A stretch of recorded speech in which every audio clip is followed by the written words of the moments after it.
One of them is early, one of them is late. And by the time they realize which is which, it won't matter. From Dusk Till Dawn presents Gaslight.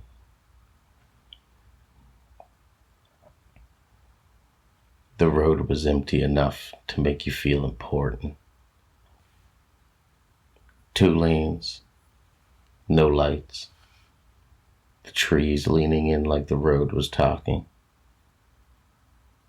He saw the figure too early to ignore it, and too late to pretend he hadn't. He slowed. He didn't decide to. Just slowed. The man on the shoulder of the road didn't wave. He didn't step forward. He didn't try to be seen. He just stood there. Pale fabric, loose, thin, hospital scrubs.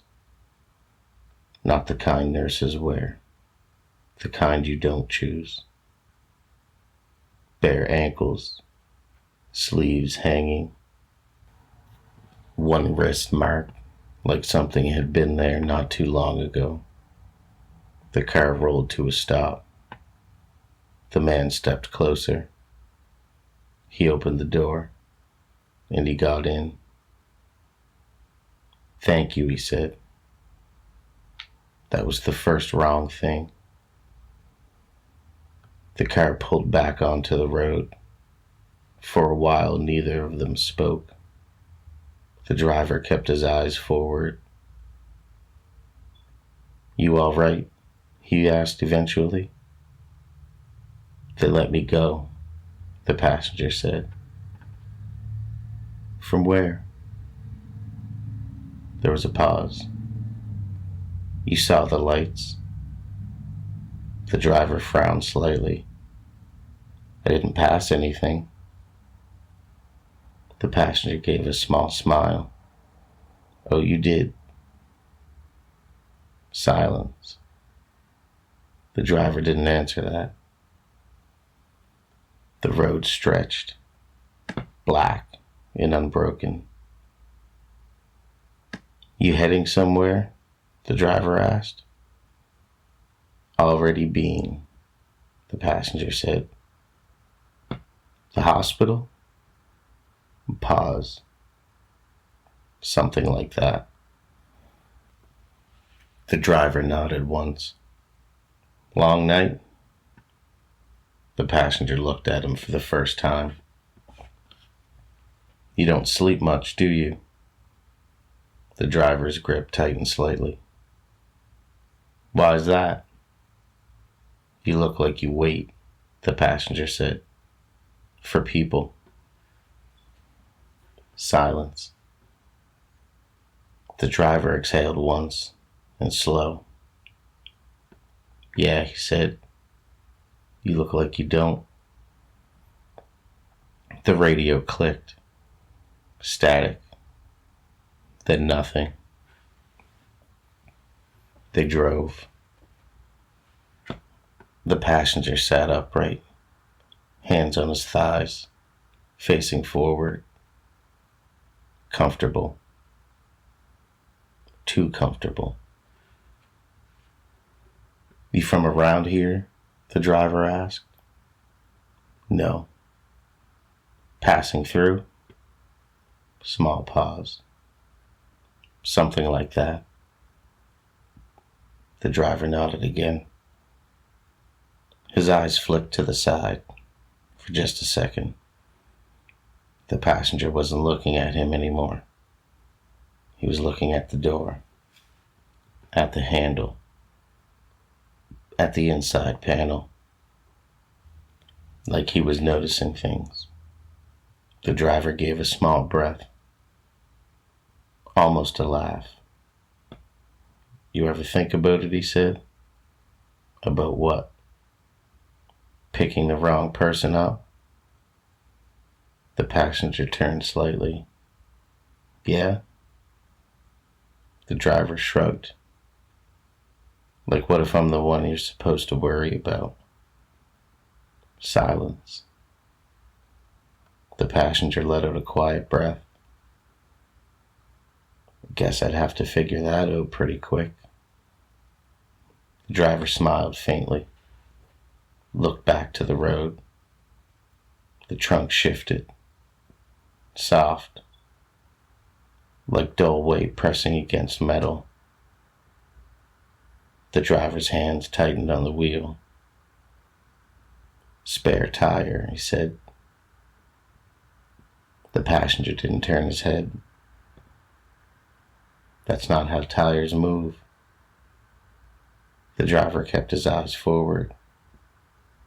You hear a lot of things when you're tired. Not like that, the passenger said.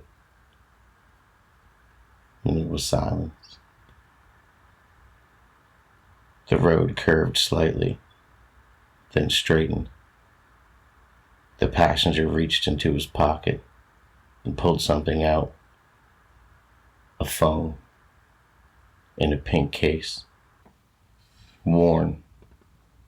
He turned it in his hand over and over again, but he didn't unlock it. That yours? The driver asked. It was in my pocket, the passenger said. That's not what I asked. Pause. No. The driver's jaw shifted slightly. The trunk moved again, heavier this time. Something settling. You got something back there? The passenger asked. No. Are you sure? Yes. A pause. It started when I got in, the passenger said. The driver didn't answer. The road stretched on. You're not going where you think you are, the passenger added. The driver's eyes flicked toward him. I know where I'm going. Do you? Silence. You missed your turn a while back. I didn't miss anything. The passenger nodded once. Okay. The trunk shifted again. Not a bump. Something inside adjusting, like it was trying to get comfortable. The driver swallowed nervously. The passenger tapped his fingers once against his leg. Just once. You don't ask many questions, the driver said. Don't need to. Most people do. I'm not most people, said the passenger. Silence. No, the driver said quietly. You're not. They drove. The trees pressed closer now. Headlights didn't reach as far. You ever take this road before? The driver asked. Once.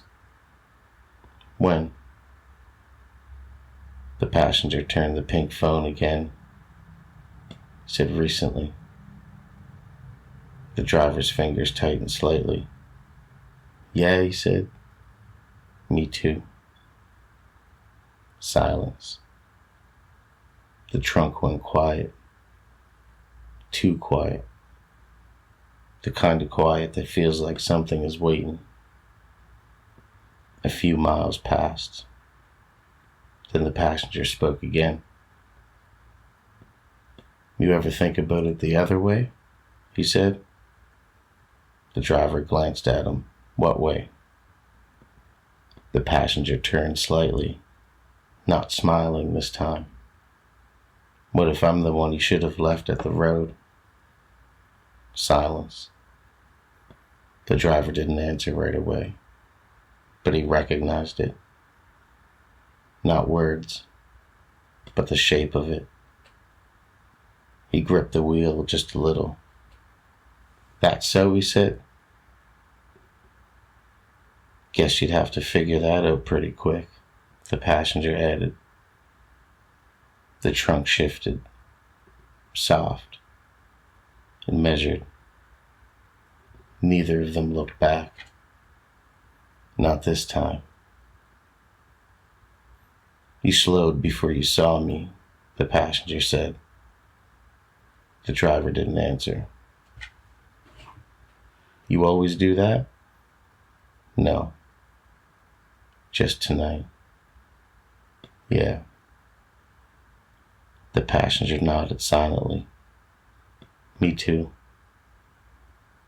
The road stretched ahead, unlit and endless. You missed your turn, said the passenger. The driver didn't respond. Did I? The passenger looked forward. He didn't smile. He didn't move. Depends. Silence filled the car, heavy and close. The driver's hand moved slightly on the wheel, not reaching. Not yet. The passenger's fingers tapped once against his leg, just once. Both of them noticed. Neither of them spoke. Because at some point, without saying it, they both understood something simple. One of them was still ahead, and one of them was about to be late. The road stretched forward. Neither of them could stop it. Sleep tight, or don't. From dusk till dawn.